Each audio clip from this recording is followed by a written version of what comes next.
UDFന്റെ പ്രതിനിധി എന്ന രീതിയിൽ വരാൻ പോകുന്നത് ഒരു പുതിയ സാധനമാണ്. ആരാ? അൻവർ വന്നിട്ട് ഇവിടെ കീഴടക്കുമെന്നാണ് ഇപ്പൊ പറഞ്ഞുകൊണ്ടിരിക്കുന്നത്. അൻവറിന്റെ ആ പൂതിയെല്ലാം മനസ്സിൽ വെക്കൂ എന്നാണ് ഇന്നത്തെ സ്വീകരണ യോഗം ഈ മണ്ഡലിൽ ഈ നാട്ടിലെ ജനങ്ങളോട് കൃത്യമായിട്ട് പറഞ്ഞിട്ടുള്ളത്.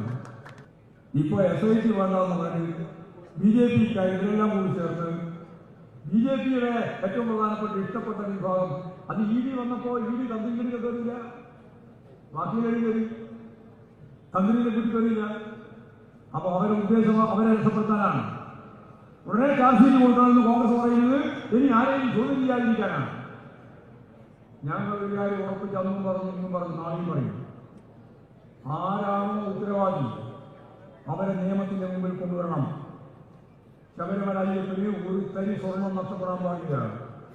ആരെയും നോക്കേണ്ടതില്ല, ആരെയും സംരക്ഷിക്കുന്ന നിലപാട് ഗവൺമെന്റ് സ്വീകരിക്കില്ല, പാർട്ടിയും പ്രസ്ഥാനവും സ്വീകരിക്കില്ല. ഇതിന്റെ കാര്യം പറയുമ്പോൾ അന്നെല്ലാം കുറച്ച് കുഴപ്പമില്ല. വലിയ പാർട്ടി ഈരടി എവിടെ പോയതിന് ഈരടി ഇപ്പോ ഈരടിയില്ലല്ലോ, എല്ലാം പോയല്ലോ. UDFന്റെ കണ്ണികൾ തന്നെ ചോദ്യം ചെയ്യപ്പെടുകയാണ്, ഇനിയും ചോദ്യം ചെയ്യുമെന്നാണ് ഇപ്പോ SIT പറഞ്ഞിട്ടുള്ളത്. ഒരുപാട് വിവരങ്ങൾ കിട്ടാനുണ്ട്. കേരളത്തിന്റെയും ഇന്ത്യയുടെയും വിവിധ മേഖലയിൽ ഇവർ കണ്ടുമുട്ടിയിട്ടുണ്ട്, ഇവർ സമ്മാനങ്ങൾ വാങ്ങിയിട്ടുണ്ട്. അതൊക്കെ ഇപ്പൊ കിട്ടിയിട്ടുണ്ട് വിവരം. ഞാനിന്ന് കേൾക്കുന്നില്ല. ഇങ്ങനെയെല്ലാമുള്ള നിരവധിയായ പ്രശ്നങ്ങൾ കേരളത്തിൽ ഉയർന്നു വരുമ്പോഴും കൃത്യമായ നിലപാട് സ്വീകരിച്ചുകൊണ്ട് ഗവൺമെന്റും ഇടതുപക്ഷ ജനാധിപത്യ മുന്നണിയും പോയിക്കൊണ്ടിരിക്കുകയാണ്. നമുക്ക് ആവശ്യം ഈ കേരളത്തെ ഞാൻ നേരത്തെ പറഞ്ഞ പോലെ പാവപ്പെട്ടവരില്ലാത്ത ഒരു സമൂഹമാക്കി ഈ സമൂഹത്തെ മാറ്റണം.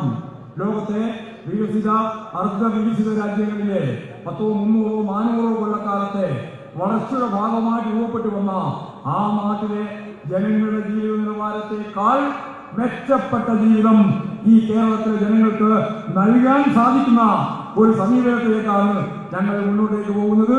ബേപ്പൂര് എന്ന് പറയുന്നത്, ഈ മണ്ഡലം എന്ന് പറയുന്നത് സഖാവ് റിയാസിന്റെ മണ്ഡലമാണ്.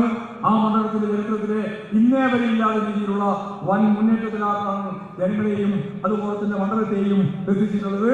അവിടെ ഇപ്പോ UDFന്റെ പ്രതിനിധി എന്ന രീതിയിൽ വരാൻ പോകുന്നത് ഒരു പുതിയ സാധനമാണ്. ആരാ? അൻവർ വന്നിട്ട് ഇവിടെ കീഴടക്കുമെന്നാണ് ഇപ്പൊ പറഞ്ഞുകൊണ്ടിരിക്കുന്നത്. അൻവറിന്റെ ആ പൂതിയെല്ലാം മനസ്സിൽ വെക്കൂ എന്നാണ് ഇന്നത്തെ സ്വീകരണ യോഗം ഈ മണ്ഡലിൽ ഈ നാട്ടിലെ ജനങ്ങളോട് കൃത്യമായിട്ട് പറഞ്ഞിട്ടുള്ളത്.